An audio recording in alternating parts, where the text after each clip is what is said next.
राम राम दोस्तों, मेरे YouTube channel पूजा भक्ति ब्लॉग में आपका स्वागत है। तो आज मैं श्रीमद् भगवत गीता का 12वां अध्याय आपको सुनाऊंगी। तो इससे पहले मेरी वीडियो को लाइक करें और कमेंट में राधे राधे लिखें और मेरी वीडियो को बिल्कुल भी स्किप ना करें। तो आज मैं भगवत गीता का 12वां अध्याय सुनाने जा रही हूँ। राधे राधे। अथ द्वादशो अध्याय। अर्जुनवाच एवं सतयुक्त का ये भक्ता। तो अर्जुन, हिंदी में सुनाऊंगी मैं। अर्जुन बोले, जो अनन्य प्रेमी भक्तजन पूर्वोक्त प्रकार से निरंतर आपके भजन ध्यान में लगे रहकर आप सगुण रूप परमेश्वर को और दूसरे जो केवल अविनाशी सच्चिदानंद घन निराकार ब्रह्मा को ही अति श्रेष्ठ भाव से भजते हैं, उन दोनों के प्रकार के उपासकों को मैं अति उत्तम योग वेत्ता कौन है? श्री भगवान बोले, मुझमें मन को एकाग्र करके निरंतर मेरे भजन ध्यान में लगे हुए जो भक्तजन अतिशय श्रेष्ठ श्रद्धा से युक्त होकर मुझ सगुण रूप परमेश्वर को भजते हैं, वे मुझको योगियों में अति उत्तम योगी मान्य हैं। परंतु जो पुरुष इंद्रियों के समुदाय को भली प्रकार वश में करके मन बुद्धि से परे सर्वव्यापी अकथनीय रूप और सदा एक रस रहने वाले नित्य अचल निराकार अविनाशी सच्चिदानंद घन ब्रह्मा को निरंतर एक ही भाव से ध्यान करते हुए भजते हैं, वे संपूर्ण भूतों के हित में रत और सब में समान भाव वाले योगी मुझको ही प्राप्त होते हैं। उन सच्चिदानंद घन निराकार ब्रह्मा में आसक्त चित्त वाले पुरुषों के साधन में परिश्रम विशेष है, क्योंकि देहाभिनियमों का द्वारा अव्यक्त विषय गति दुख पूर्वक प्राप्त की जाती है।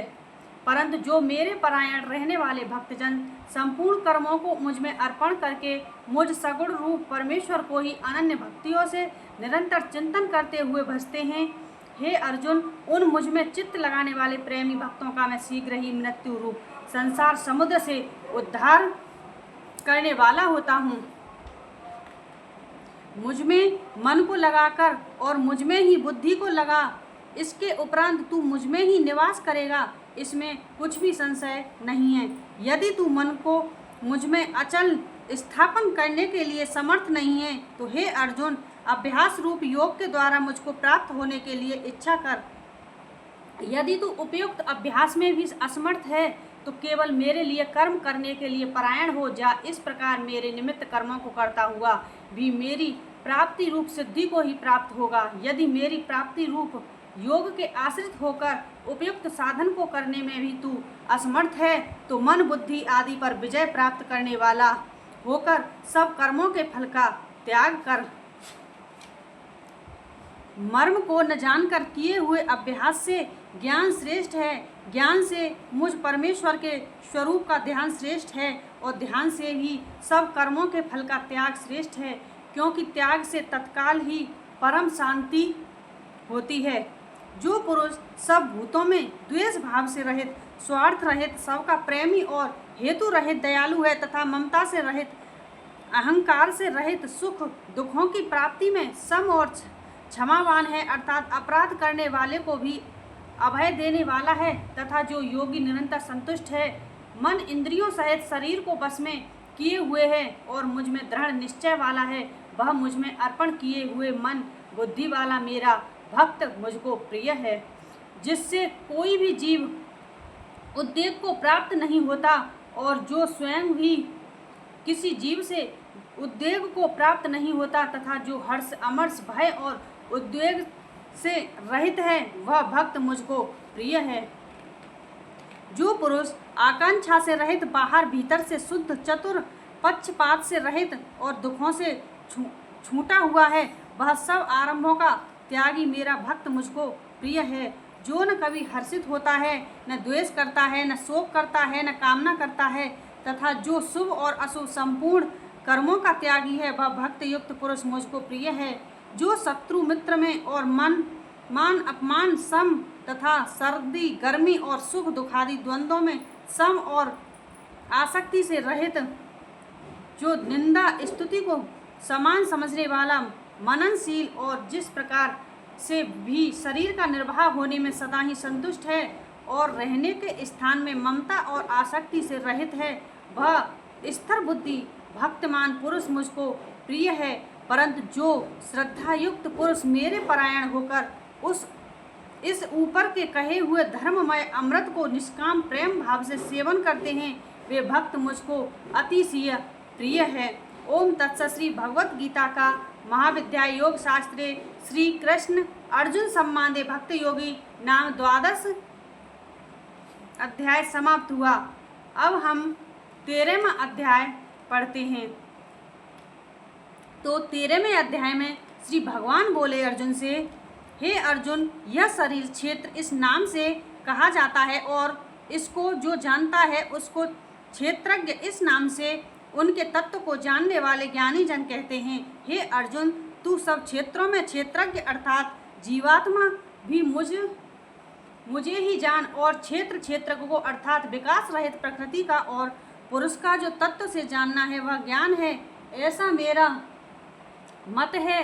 वह क्षेत्र जो और जैसा है तथा जिन विकारों वाला है और जिस कारण से जो हुआ है तथा वह क्षेत्रज्ञ भी जो और जिस प्रभाव वाला है, वह सब संक्षेप में मुझसे सुने। यह क्षेत्र और क्षेत्रज्ञ का तत्व ऋषियों द्वारा बहुत प्रकार से कहा गया है और विविध वेद मंत्रों द्वारा भी विभाग पूर्वक कहा गया है तथा भली भांति निश्चय किए हुए युक्त ब्रह्म सूत्र के पदों द्वारा भी कहा गया है। 5 महाभूत अहंकार, बुद्धि और मूल प्रकृति तथा 10 इंद्रियां, एक मन और 5 इंद्रियों के विषय अर्थात शब्द, स्पर्श, रूप, रस और गंध तथा इच्छा, द्वेष, सुख, दुख, स्थूल देह का पिंड, चेतना और धृति, इस प्रकार विकारों के सहित यह क्षेत्र संक्षेप में कहा गया है। श्रेष्ठता के अभिमान का अभाव, दंभाचरण का अभाव, किसी भी प्राणी को किसी प्रकार भी नहीं सताना, क्षमा भाव, मन वाणी आदि की सरलता, श्रद्धा भक्ति सहित गुरु की सेवा, बाहर भीतर की शुद्धि, अंतःकरण की स्थिरता और मन इंद्रियों सहित शरीर का निग्रह, इस लोक और परलोक संपूर्ण भोगों में आसक्ति का अभाव और अहंकार का भी अभाव, जन्म मृत्यु जरा और रोग आदि में दुख और दोषों का बार बार विचार करना, पुत्र स्त्री घर और धन आदि में आसक्ति का अभाव, ममता का न होना तथा प्रिय और अप्रिय की प्राप्ति में सदा ही चित्त का सम रहना, मुझ परमेश्वर में अनन्य योग के द्वारा अभ्यचारिणी भक्ति तथा एकांत और शुद्ध देश में रहने का स्वभाव और विषयासक्त मनुष्यों के समुदाय में प्रेम का न होना, आध्यात्मक मन में नित्य स्थित और तत्व ज्ञान के अर्थ रूप परमात्मा को ही देखना, यह सब ज्ञान और जो इससे विपरीत हैं वह अज्ञान है, ऐसा कहा है। जो जानने योग्य है तथा जिसको जानकर मनुष्य परमानंद को प्राप्त होता है उसको भली भांति कहूँगा। वह अनादि वाला परम ब्रह्म सत की कहा जाता है, न असत की। वह सब और हाथ पैर वाला, सब और नेत्र, सिर और मुख वाला तथा सब और कान वाला है, क्योंकि वह संसार में सबको व्याप्त स्थित है। वह संपूर्ण इंद्रियों के विषयों को जानने वाला है, परंतु वास्तव में सब इंद्रियों से रहित है तथा आसक्ति रहित होने पर भी सबका धारण पोषण करने वाला है और निर्गुण होने पर भी गुणों को भोगने वाला है। वह चराचर सब भूतों के बाहर भीतर परिपूर्ण है और चर अचर भी वही है, और वह सूक्ष्म होने से अविज्ञेय है तथा अति समीप में और दूर में भी स्थित वही है। वह परमात्मा विभाग रहित एक रूप से आकाश के सदृश परिपूर्ण होने पर भी चराचर संपूर्ण भूतों में विभक्त सा स्थित प्रतीत होता है तथा वह जानने योग्य परमात्मा विष्णु रूप से भूतों का धारण पोषण करने वाला और रुद्र रूप से संहार करने वाला तथा ब्रह्मा रूप से सबको उत्पन्न करने वाला है। वह परम ब्रह्मा ज्योतियों का भी ज्योति एवं माया से अत्यंत परे कहा जाता है। वह परमात्मा बोध स्वरूप जानने के योग्य एवं तत्व ज्ञान से प्राप्त करने योग्य है और सबके हृदय में विशेष रूप से स्थित है। इस प्रकार क्षेत्र तथा ज्ञान और जानने योग्य परमात्मा का स्वरूप संक्षेप से कहा गया है। मेरा भक्त इसको तत्व से जानकर मेरे स्वरूप को प्राप्त होता है। प्रकृति और पुरुष इन दोनों को ही तू अनादि जान और राग द्वेषादि विकारों को तथा त्रिगुणात्मक संपूर्ण पदार्थों को भी प्रकृति से ही उत्पन्न जान। कार्य और कारण को उत्पन्न करने में हेतु प्रकृति कही जाती है और जीवात्मा सुख दुखों के भोक्तापन में अर्थात भोगने में हेतु कहा जाता है। प्रकृति में स्थित ही पुरुष प्रकृति से उत्पन्न त्रिगुणात्मक पदार्थों को भोगता है और इन गुणों का संग ही इस जीवात्मा के अच्छी बुरी योनियों में जन्म लेने का कारण है। इस देह में स्थित यह आत्मा वास्तव में परमात्मा ही है। वह साक्षी होने से, उपद्रष्टा और यथार्थ सम्मति देने वाला होने से, अनुमंता सबका धारण पोषण करने वाला होने से, भरता जीव रूप से भोक्ता ब्रह्मा आदि का भी स्वामी होने से, महेश्वर और शुद्ध सच्चिदानंद घन होने से परमात्मा ऐसा कहा गया है। इस प्रकार पुरुष को और गुणों के सहित प्रकृति को जो मनुष्य तत्व से जानता है वह सब प्रकार से कर्तव्य कर्म करता हुआ भी फिर नहीं जानता। उस परमात्मा को कितने ही मनुष्य तो शुद्ध हुई सूक्ष्म बुद्धि से ध्यान के द्वारा हृदय में देखते हैं, अन्य कितने ही ज्ञान योग के द्वारा और दूसरे कितने भी कर्म के द्वारा देखते हैं अर्थात प्राप्त करते हैं। परंतु इनसे दूसरे अर्थात जो मंद बुद्धि वाले पुरुष हैं वे इस प्रकार न जानते हुए दूसरों से अर्थात तत्व से जानने वाले पुरुषों से सुनकर ही तदनुसार उपासना करते हैं और वे श्रवण परायण पुरुष भी मृत्यु रूप संसार सागर को निस्संदेह तर जाते हैं। हे अर्जुन, यावन मात्र जितने भी स्थार जवन प्राणी उत्पन्न होते हैं उन सबको तू क्षेत्र और क्षेत्र के संयोग से ही उत्पन्न जान। जो पुरुष नष्ट होते ही सब चराचर भूतों में परमेश्वर को नाश रहित और स्वभाव से स्थित देखता है वही यथार्थ देखता है, क्योंकि जो पुरुष सब में स्वभाव से स्थित परमेश्वर को समान देखता हुआ अपने द्वारा अपने को कष्ट नहीं करता, इसमें वह परम गति को प्राप्त होता है। और जो पुरुष संपूर्ण कर्मों को सब प्रकार से प्रकृति द्वारा ही किए जाते हैं देखता है और आत्मा को अकर्ता देखता है वही यथार्थ देखता है। जिस क्षण यह पुरुषों भूतों के पृथक पृथक भाव को एक परमात्मा ही स्थिर तथा उस परमात्मा से ही संपूर्ण भूतों का विस्तार देखता है, उसी क्षण वह सच्चिदानंद घन ब्रह्मा को प्राप्त हो जाता है।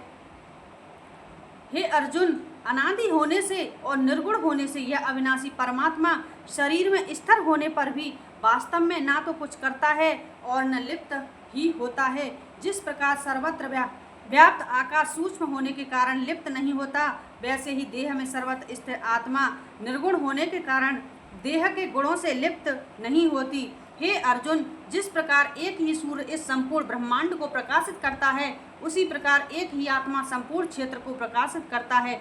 इस प्रकार क्षेत्र और क्षेत्रज्ञ के भेद को तथा कार्य सहित प्रकृति से युक्त होने को जो पुरुष जानने योग द्वारा तत्व से जानते हैं, वे महात्मा जन परम ब्रह्म परमात्मा को प्राप्त होते हैं। ओम तत्सत।